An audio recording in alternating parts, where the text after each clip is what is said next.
putri duyung Siren. Karena pesona putri duyung untuk memikat para pelaut dan pelautnya semua laki-laki, bisa jadi putri duyungnya sesosok perempuan. Secara teori, tidak ada yang bisa melewati pulau kecil ini.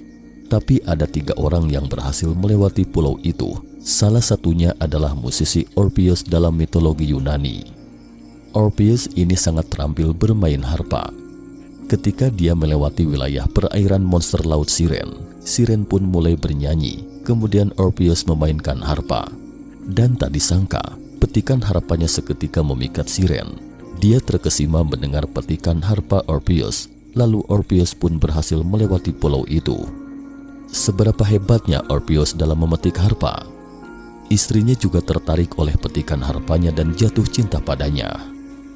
Orpheus juga sangat mencintai Nem Eurydice istrinya.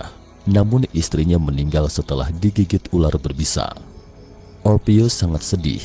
Kemudian dia menjelajahi alam barzah dan bertemu Hades, yakni raja neraka dalam mitologi Yunani. Di hadapan Hades, Orpheus melihat jasad istrinya yang sudah tidak bernyawa. Dia memohon kepada sang raja Hades untuk membawa Eurydice kembali ke alam manusia.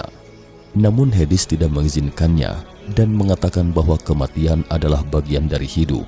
Kematian pun merupakan bagian dari cinta. Namun Persephone, istri Hades, terkesan dengan lantunan merdu lagu Orpheus saat itu.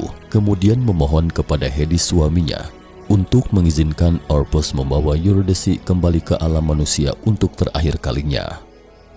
Akhirnya Hades pun memberikan izin kepada Orpheus untuk membawa istrinya kembali ke alam manusia. Dengan syarat Orpheus harus berdiri di depan Eurydice dan tidak boleh melihat ke belakang sebelum mereka keluar dari alam Hades. Jika ia tidak dapat memenuhi syarat ini, roh Eurydice akan kembali ke sungai Styx dan lagunya yang merdu tidak akan dapat terdengar di alam Hades untuk kedua kalinya. Sambil mengiyakan, kedua pasangan pun bergegas menuju ke alam manusia. Orpheus berjalan di depan, sementara roh istrinya mengikutinya dari belakang. Tetapi dia tidak dapat mendengar suaranya, jadi Orpheus berpikir, apakah dia mengikuti dari belakang? Karena tak tahan lagi, Orpheus pun menoleh ke belakang, dan seketika itu juga istrinya langsung jatuh ke dalam jurang dan tidak dapat hidup kembali. Setelah Orpheus kembali ke alam manusia, dia sangat sedih. Tak lama kemudian Orpheus pun meninggal dan rohnya kembali ke alam Hades dan berjumpa dengan roh Eurydice yang menunggunya di alam Hades. Lelah dengan perjalanannya, sang suami pun tertidur di kaki sang istri. Eurydice berbisik, "Marilah kita memudar bersama, let us fade together."